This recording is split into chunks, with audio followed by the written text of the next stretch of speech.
No headlights, no mercy.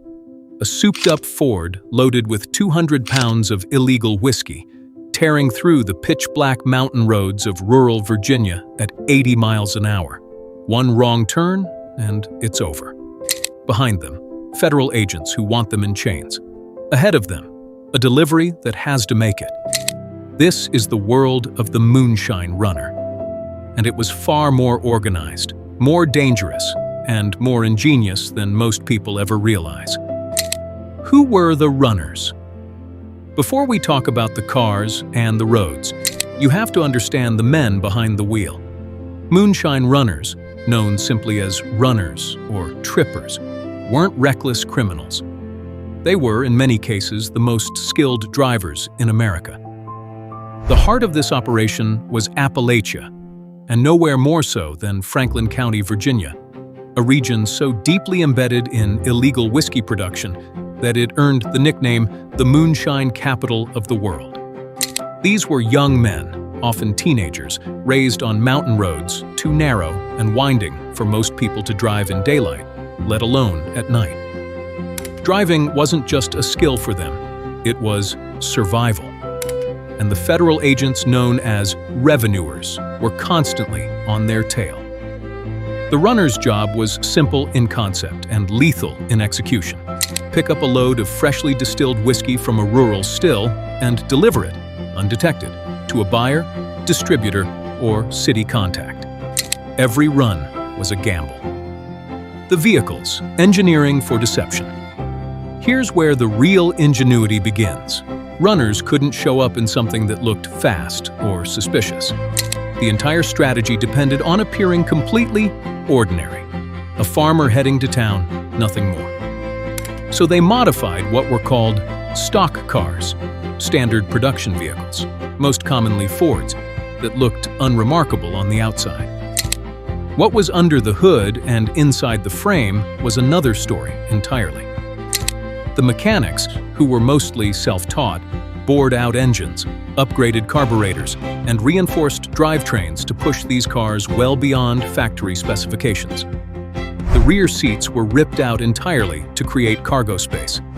Floorboards were stripped so cases of mason jars could be stacked low and tight.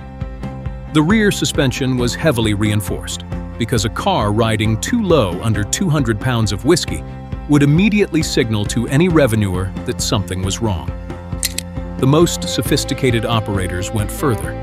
Some installed false fuel tanks, secondary hidden compartments, some capable of holding up to 35 gallons of whiskey, completely invisible to a routine roadside inspection. To a federal agent peering in the window, it just looked like a regular car going about regular business. They were wrong. The routes and driving in the dark. The roads these men used were not the kind you find on any map the government cared about. They were narrow, unpaved, switchback mountain routes carved through the Appalachian hills. Routes the runners had memorized in a way that went beyond navigation. They knew every curve, every dip, every bridge by feel. And they ran them in near total darkness. Headlights were a liability, visible from miles away on an open mountain ridge. So runners killed the lights and drove on memory alone, at speeds that would terrify a professional racing driver on a lit track. Some accounts from Franklin County describe runners averaging 70 to 80 miles per hour on roads that wound through dense woodland with sheer drop-offs on one side. The technique also served a tactical purpose. Revenue agents, driving standard government vehicles, simply could not keep up. The runner knew the road.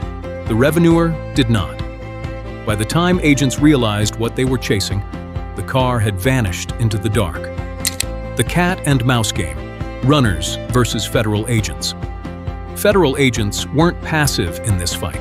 Revenuers set up roadblocks, planted informants inside communities, and coordinated multi-county raids on known stills. But the runners had the home advantage, deep community loyalty, local knowledge, and vehicles that outperformed anything the government was driving. When caught, runners faced federal charges, heavy fines, and prison time. But the money was significant enough that many took the risk again, the moment they were released. What started as a way for Appalachian families to make ends meet during Prohibition became one of the most remarkable underground transportation networks in American history. The skills those runners developed, pushing modified cars to their absolute limits on dark mountain roads, didn't disappear when Prohibition ended in 1933. They fed directly into the birth of organized stock car racing and, eventually, NASCAR itself. The Moonshine Runner didn't just outrun the law, he helped invent American motorsport.